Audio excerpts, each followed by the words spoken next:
All right, guys, welcome back to another episode of the Forge Your Life podcast. Here with your host, Richard Fu from richardfu.com and The Ultimate Man. And today, guys, we've had his special half on the show before, Roscoe Patterson. He was the heart-centered moneymaker. And today we have his beautiful man, his other half of his business life. His name is John Bellamy. He is the CEO of Direct MSGing. And he also has, get this guys, he has over 2 decades worth of experience in direct selling, direct marketing. He's marketed for huge corporations. We're talking like ANZ Bank. We're talking like Mercedes-Benz, KFC.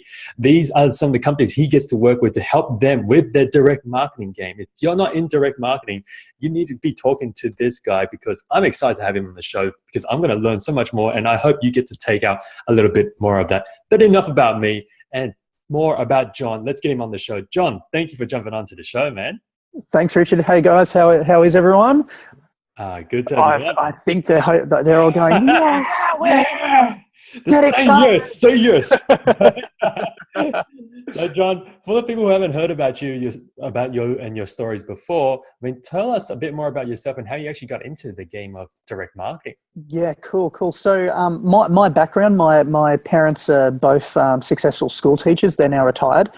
So, growing up with one of 5 kids going through school, it was one of those things that you expected to go to university and do really well. And whilst I did okay. We have this thing here in Queensland where I grew up called a OP score, and I got a really, really poor one. And I literally remember driving home from school, got the letter. Mum goes, "Here you go," and I open it up and pretty much almost threw it out the window. It was gross. So I went, well, that's not happening. I'm not going to uni. Sorry, Mum and Dad, I crushed your dreams. So I actually started like literally within a couple of days after leaving school and getting all of these awesome results. Started knocking on doors and selling back then. Originally, I was selling roof restorations. So I was walking the streets telling, essentially bringing people out of their homes and pointing at their roofs and going, hey, you've got a crack in your roof. Maybe we should get someone out to have a look at it. And then following from there went into like selling, like pay TV and Optus and all that. So the down and dirty guy that knocks on your door, that's how I started out. And yeah, I mean, really, really quick, went from there. Actually, I knocked on the door of a state manager of Selmat, which is one of Australia's largest direct communication companies, and Australasia's, in fact, and she offered me a job. And she goes, "John, just so we're clear, you're going to get paid a lot less than what you're getting paid now. And you're going to be working a lot harder and more frequent. And if you like it, we can build a career out of it." So what made you say yes to that then? Well, I mean, I sort of like this was the reality. Was I making great money? Yes.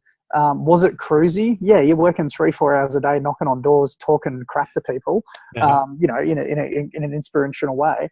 But it wasn't a lifestyle that I enjoyed. Like literally at the height of the market when Optus was, covering, you would literally have people running down the street to catch you because you signed up their cousin or their mate 2 or 3 streets over, and you saved them 5 cents on every single phone call that they made. That was the offer with Optus back in the day, and you'd it was just crazy. And you'd have people going, "Mate, you've saved me $150 a month, and let's have a beer." And people wouldn't it was literally people would force alcohol on you. I remember. We used to get back in the Tarago at the end of the night, and there'd be like people going, "Oh, here I got a bottle of vodka. Someone gave me a bottle of rum," and I just didn't. It wasn't sustainable. So when the lady's name was Anne McKecken, who signed me up, she was the state manager of their direct mail division back in the day. This is back in 1999, and I started with Selmat on December 15, 1999. And I literally walked into the office. I was getting paid a whopping $22,000 a year. Massive. And I was there on and off for about 7 or 8 years. And it was really it was great. Just how tradies, they go into an apprenticeship. Mm-hmm. This was like my marketing apprenticeship into the corporate world. Fantastic. Highly, highly grateful for that time with them. Yeah. Wow, man. And when because it's kind of like, you went from the door-to-door, man, into the corporate space. Was there a time where like your ego stepped in, like, no, this isn't, why am I back here, right? Why am I starting from scratch again? Yeah. It's been a few years already door knocking, you were quite good at it, right? You'd have people actually want to chase you to do that, which I've never heard of that before, right? Yeah. In my lifetime. And so, I mean, like, how's that moving? Like, it probably felt like did it feel like a backward step, honestly? Like from a financial point of view, yes. From having to, from wearing jeans and a t-shirt to having to put on some of the stupid things in corporate, like having to wear a long sleeve shirt and tie, because that in an office, and just like the things that, like, honestly, the things that really pissed me off about corporate, and they still do, is the self-imposed expectations, or the norm of what you should be doing and what you should be wearing, and because you work in corporate, you should be wearing a suit and tie, you should speak a certain way. If you're not the last person to leave the office, you haven't done your job. Whereas and a lot of corporates are so ineffective, and we're seeing this in the market more and more and more and more now, because they're focused on, like, honestly, I couldn't give a rat's ass if someone works 40 hours a week, 60 hours a week, or 80 hours a week. What's the result? What's the actual return on that employee's time? Yeah. If I'm paying you 50 grand, 22 grand, 100 grand a year, if you can bring in 500,000 or $1 million or $5 million in revenue, and you go and work 3 hours a day and go and play golf for the rest of the time, I don't care. As a boss, I'm like, keep doing it. Let me actually buy your corporate golf membership. So there are little things like that. So yes, it did. It was frustrating in certain times, but as far as the knowledge and the professional development that I took away from it, it was so rewarding. Awesome. I'd do it again. Love it, man. I wish I could go back in time and just go in that path. It was great. Talk us through this, man. So then you worked at Salmat for 7-8 years on and off, and then I'm guessing you hit a turning point, right, where you're like, you didn't want to work for them anymore. You wanted to work for yourself. Talk us through. Yeah, cool. So I went. I was there. I was enjoying it, and it's that corporate thing, like and I was growing, and I wanted more opportunities, and I really I had that sort of that idea, well, do I want to keep doing this? And it was great. Like, I was working like with Suncorp, so I was working with Mercedes-Benz and helping them through their agencies and all of that, put their marketing campaigns together and going and putting it out in the letterboxes and that. So it was great from that aspect. But I wanted more. I was like, and for me, like honestly, it was like probably the most entrepreneurs, they go, I can do it better myself. Yeah. And for me, I like, honestly, that's the thought that came to mind. I was like, oh, this is easy. I can go and build a corporation. I'm earning a good salary. I can go do this myself, and failed miserably. So my first venture was with a colleague that we worked at with Salmat, and we started a little magazine, and I believe we're both smart about it. We set a profit target for 6 months, and we said, hey, if we don't hit this profit target, we both had relationships and property and stuff that responsibilities. If we don't hit this profit target, we're just going to exit unemotionally. And we ended up exiting, unemotionally, and we went and did our own things. I went into the recruitment space. I did a short time with Drake International. I did a couple of years there, working with Bill Pollock, who's the founder of Drake International. Amazing man. And he was, I would have to say, Bill Pollock, along with a gentleman called Bill Walsh from Power Team International in the States, would be two of the big turning points in my life. When I decided to leave Drake, and I bought a business, and also started a recruitment business at the same time. And Bill flew me down to Melbourne when he was in town, and he was like, John, tell me what's wrong with my company. Like, this is a guy who's mega wealthy, has got one of the a top echelon recruitment firm globally, He's been the chairman in that business since 1951. And he, because I resigned, just this guy who was heading up a global recruitment team for Australia and New Zealand, he goes, John, like, I'm sorry to hear you're leaving, and my assistant has booked a flight for you. You're coming and spending Easter with me in Melbourne and telling me what's wrong with my business. So it was an actual honor. It was great. And he's just an amazing man, a statistician by trade, and just the way that he thinks.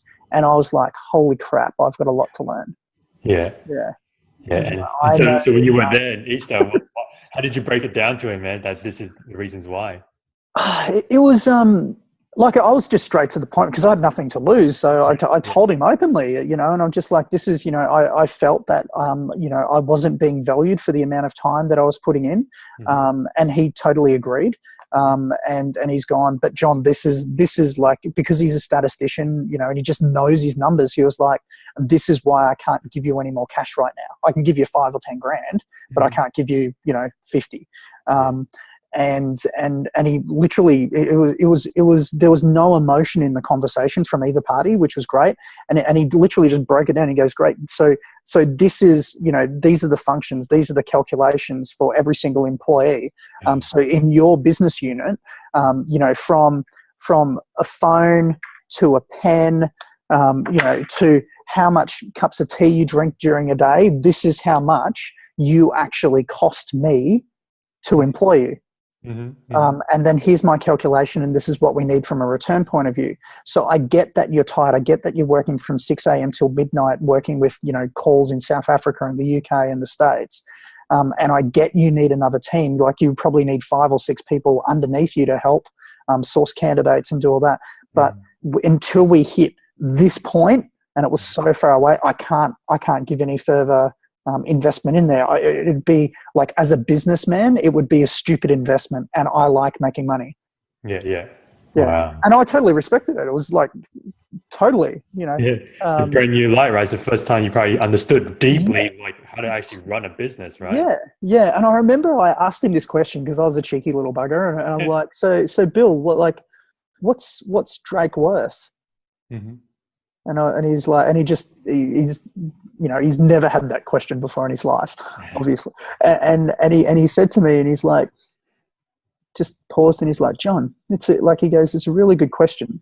Now, let me ask you this. Do you want to know what we turn over, or do you want to know how profitable we are?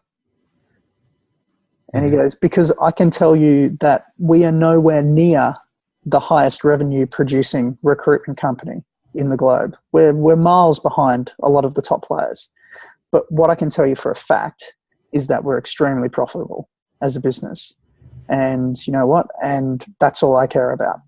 And I was like, oh, interesting. So he never told me the exact figure, but it was real. Like, just he is a entrepreneur and a businessman in the proper sense of the word. Like, I don't know about you, but it sickens me with all these people running around going, I'm an entrepreneur. And you're like, no, you're not.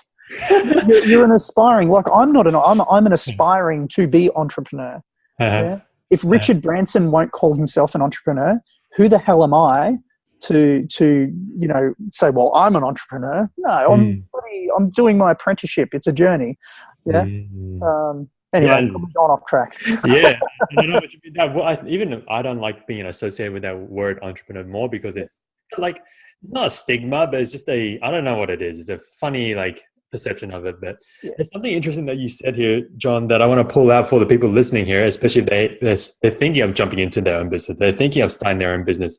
And you were talking about your first failed business, and you're saying that you did this really smart thing, and this is the thing that I wish I did, right? When I started my first one as well, was we had a time limit and a target, right? And talk us through that. Like, did that scare you when you were first putting that together? Like, oh, maybe, what happens if we fail, and, maybe we shouldn't put this in, and maybe 6 months isn't long enough. Yeah. Like, talk us through how you decide what that target would be, and why 6 months. Yeah. So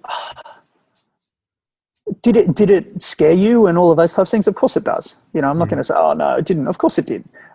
Because, we invested, we were, myself and my business partner at the time, we were paid pretty good in the corporate space, and we both left, and we had mortgages, and he had a family. I didn't have a family at that point, and we were both married at that time, and it hurt financially. So we had to do it, but by setting that stop loss. So just like in the stock market, if you the way you lock in your profits is by setting a stop loss and unemotionally, detaching yourself from the outcome.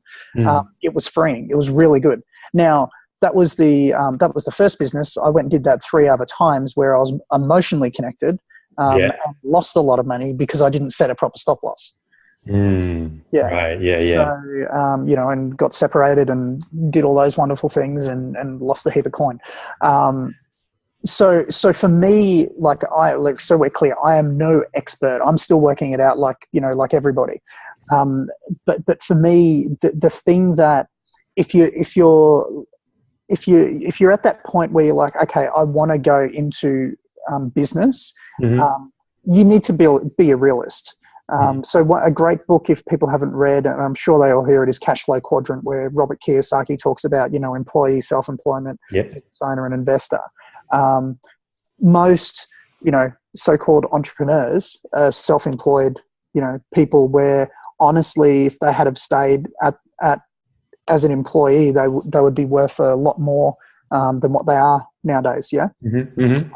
Now, there's nothing wrong with that. If you want to go out and start your own business, that's perfectly fine. But and I'm a big fan of Tim Ferriss and 4-Hour Workweek, and the fantasy that 99% of the population who reads that book actually hold on to.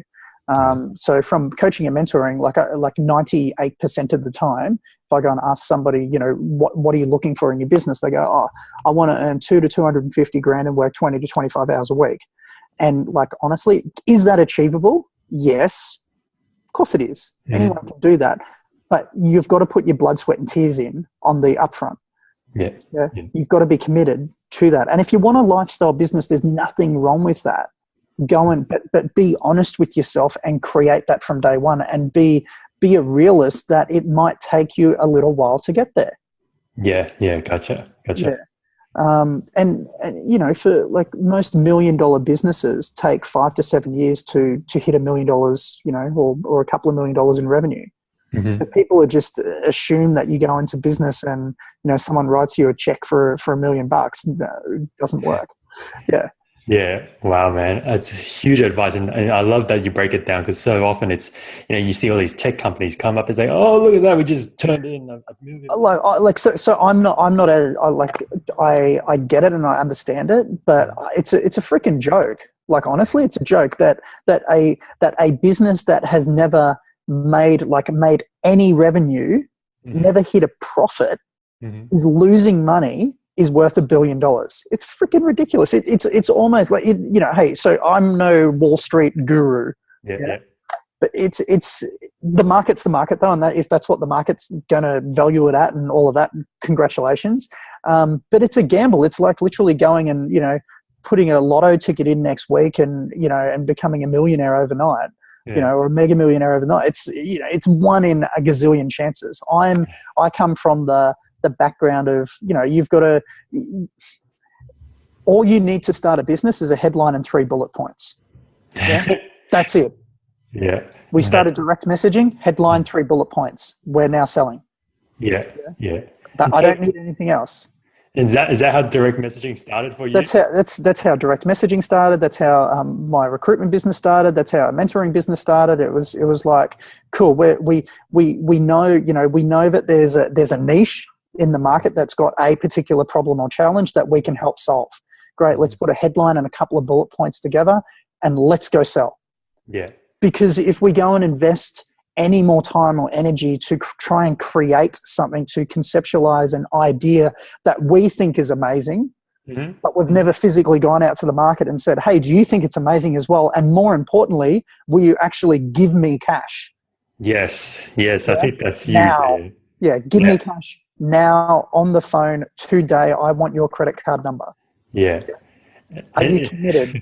That's it, man. It's easy for us to go around and say, hey, go to your friend's house, John, and say, hey, do you like this idea? You think it's good? Of course, 99%. I honestly think 99% of people say it's a good idea.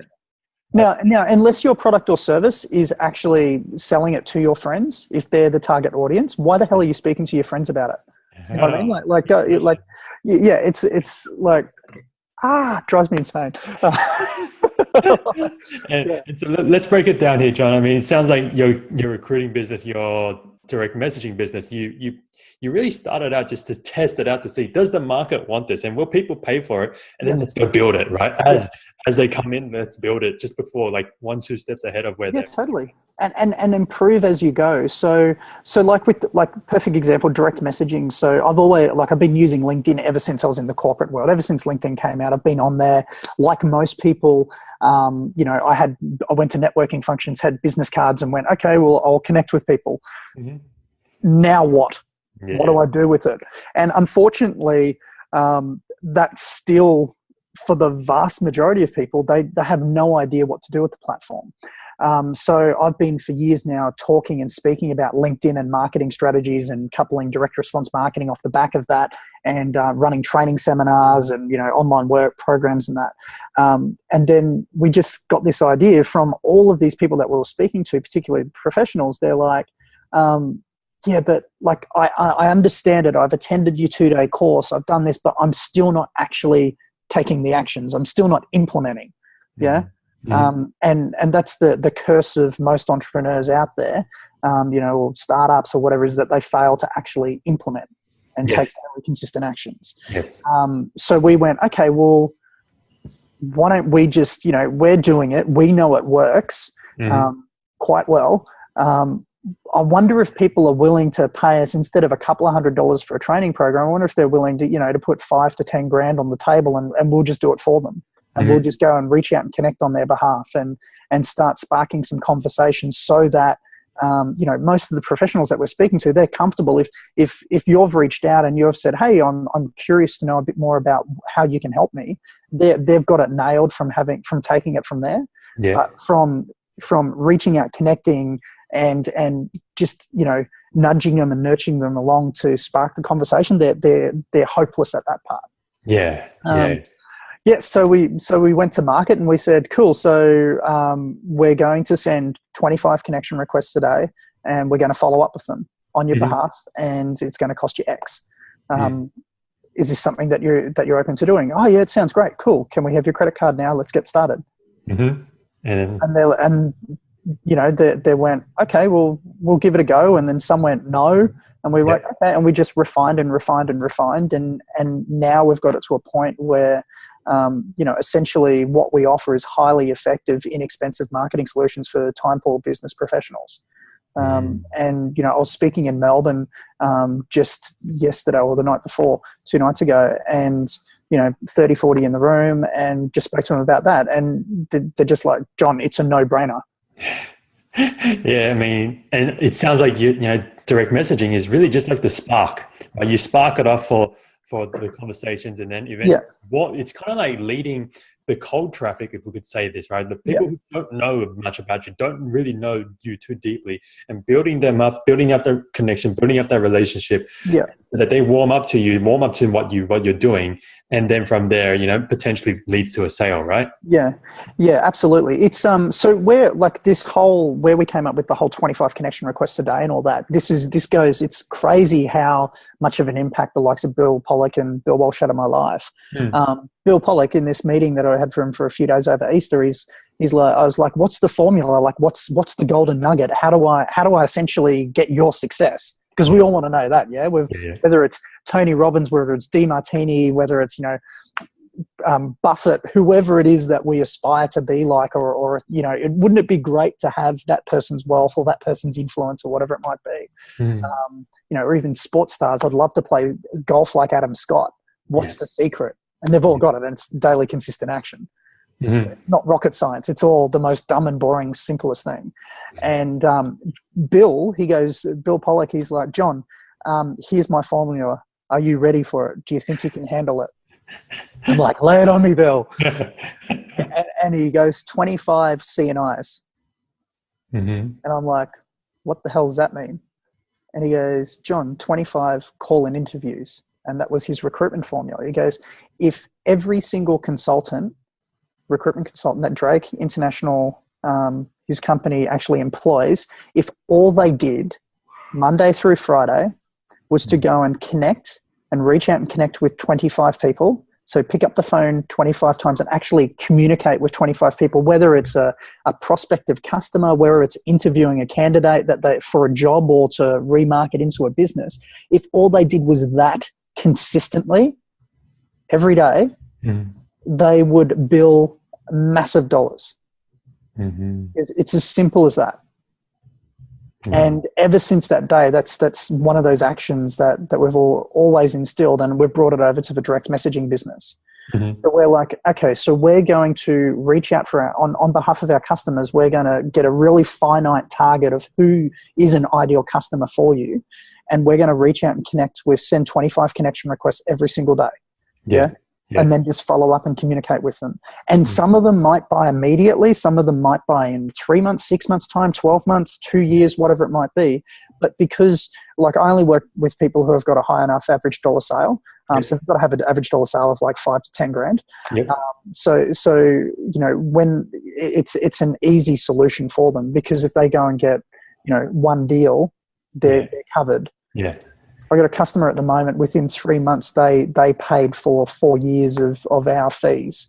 Another one, if we get one customer, they've paid for our services for like 15 years. Oh, wow.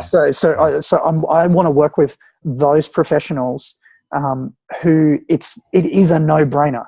It's actually, it's harder for them to say no than what it is to say yes. And this is where, there's a story behind this. This is where you as an aspiring entrepreneur, you as somebody who has a business idea that you want to go and conceptualize it to the marketplace, you need to invest that time and consistently test, measure, tweak your sales message, your marketing strategy, the conversations that you're having, so that you make your offer of your product so irresistible, so like dumb and boring, and just that they can't say no. They just physically, if they have the conversation with you, it might take you 1 or 2 conversations depending on who you're speaking with, but it comes to the point that they just go, well, I have to give it a crack. It might not work, but I have to give it a go, because the upside is far too rewarding versus the downside. Like worst case, it might cost me $5,000.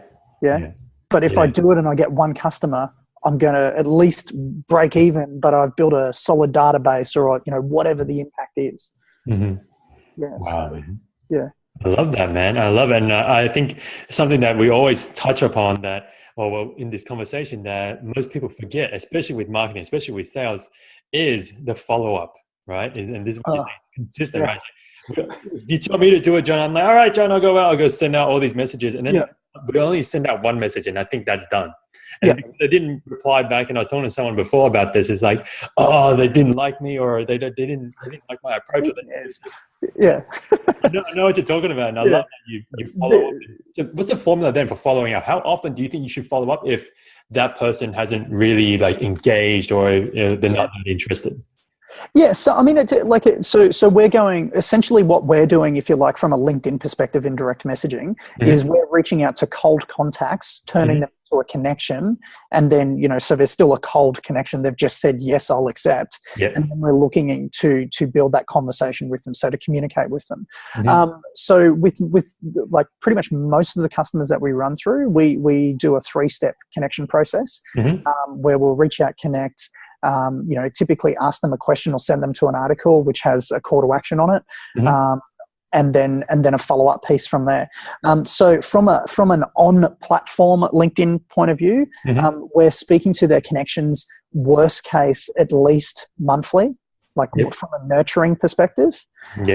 In that the front end side of things, I mean, it just depends on what the campaign is. I mean, if you speak to most direct response marketers, or even internet marketing side of things, if you're not emailing your database at least once a week, offering actual value, not just saying buy my stuff. So if you're not emailing it once a week where you're actively encouraging and providing immense value, you hate money. And unfortunately, and it's through no one's fault, it's just no one's been educated.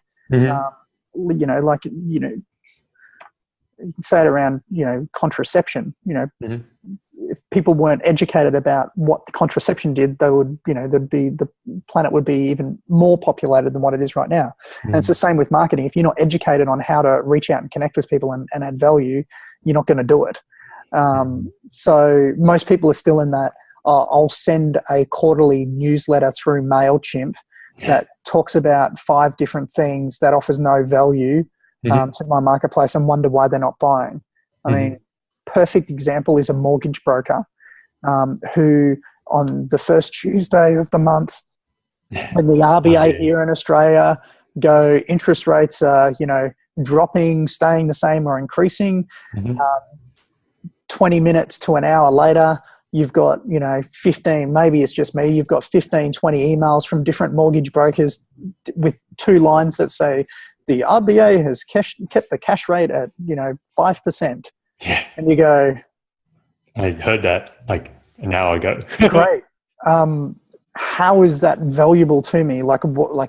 It could be turned and could be tweaked into so much value from that. But they send you a 2-line email and they go, yep, my marketing's done for the month. Why aren't people calling me and just telling me to give them a new home loan? What's the problem here? That's just my arrogance. I apologize. People just Sorry don't if I've know upset what they anybody. don't know, right? Yeah. Well, yeah. I mean, it's you don't know what you don't know. Yeah. John, man, this has been such an amazing chat, man. I've been loving it so much, but it comes with dear sorrow with me that we have to start wrapping up. And that's all good. As we come into this part, we're going to do the quick fire questions, right? So I'd love to start off with our favorite question. This is the time travel moment. Where if you could go back to any moment in your life, John, and speak with little John and tell him one piece of advice, right? Where would you go back to and what would you tell him?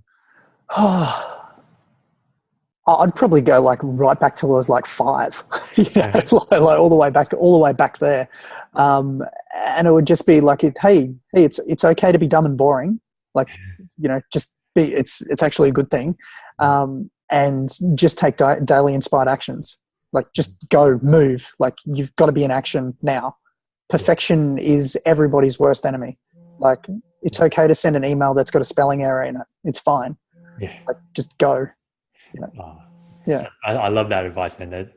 Do it, man. Just go do it. Yeah, we'll fix it along the way. We'll tweak. Yeah, totally. Yeah, make mistakes. You've got a license to do it. So just go. Yeah, fly, my little bird, fly. Fly. Love it, man. Yeah. The next question I have, John, is you read a lot of books. You mentioned some books here already on the show, but if there's one book that was a total must read for the people here, what would that be, man? Would it be okay if I say 2? Okay, I'll let it slide. Okay, cool. So I'm a huge fan of Dr. John DeMartini, and his book, The Values Factor. Solid. It shouldn't be sitting on your bookshelf. It should be traveling with you so you can read it every day. Great book. And the second one is by a guy by the name of Dave Ramsey. He runs a big show in the States called The Dave Ramsey Show. And it's called The Total Money Makeover. Wow. Yeah. Awesome, and man. that's, and they're both,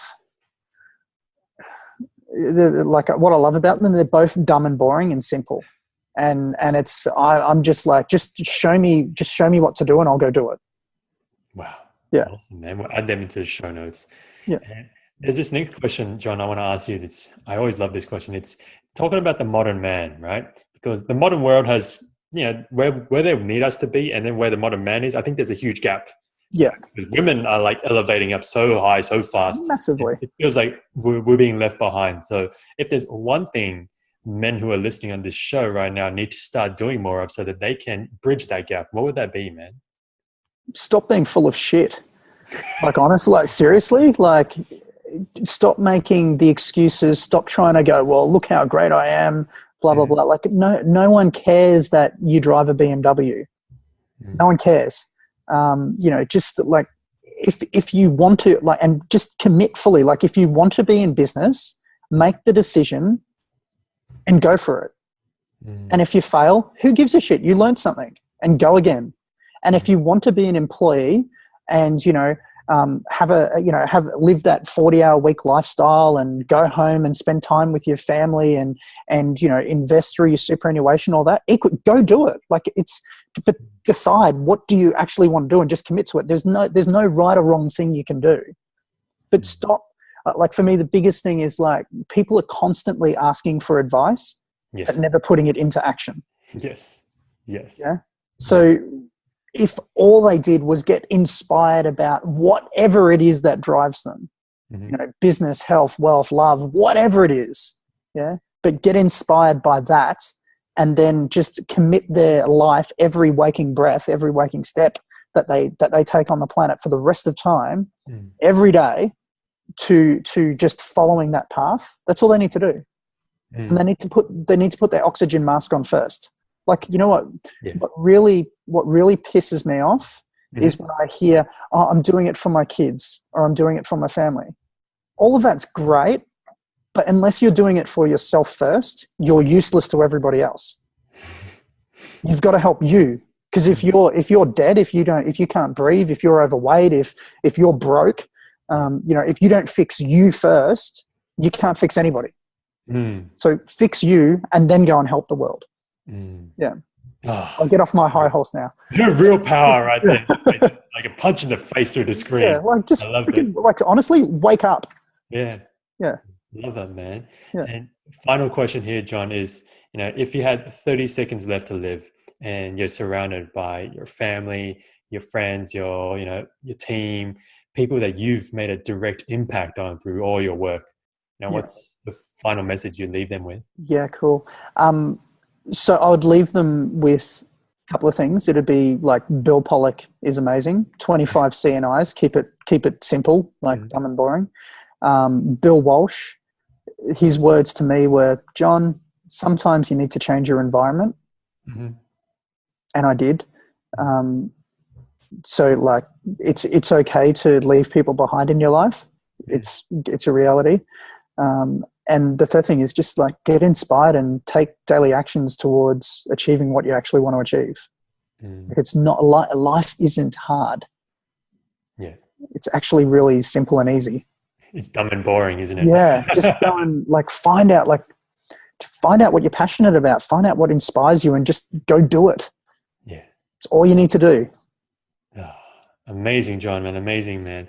So, John, man, we've finished the show now, and I'd love to know, if the people want to connect with you, learn more about, direct messaging, where's the best place they can go find you and get connected with you? Yeah, sure. So the easiest thing to do is just head over to Direct Messaging. So that's direct, and messaging is MSGing, so messaging for short, .com. So directmessaging.com. We've got there's info on there. There's a blueprint funnel that you can go and download. If you want to have a chat with us, that's the easiest way. Look me up on LinkedIn, connect with me there, or Facebook.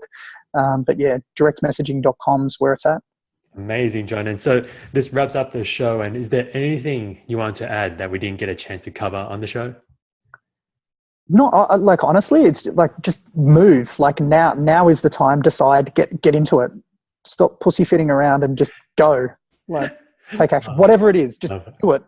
Yeah. Love it, man. And so, John, thank you again for jumping on the show, man. It's been a real pleasure having you on, man. Thank you so much. Richard. Cheers. And so, if you took lots of lessons from this chat here with me and John, you heard him. Stop pussyfooting around. Head on over to iTunes, share this, rate this, so that we can get his message out there. We don't want to keep this a secret. It's not what John wants, not what I want. We need to get it out there. So we'd appreciate it if you head on over there. And of course, for all the resources, head on over to richardfu.com for the show notes that John has shared here. And of course, guys, remember, go out there, go live with love, go smash it. I'll see you in the next one.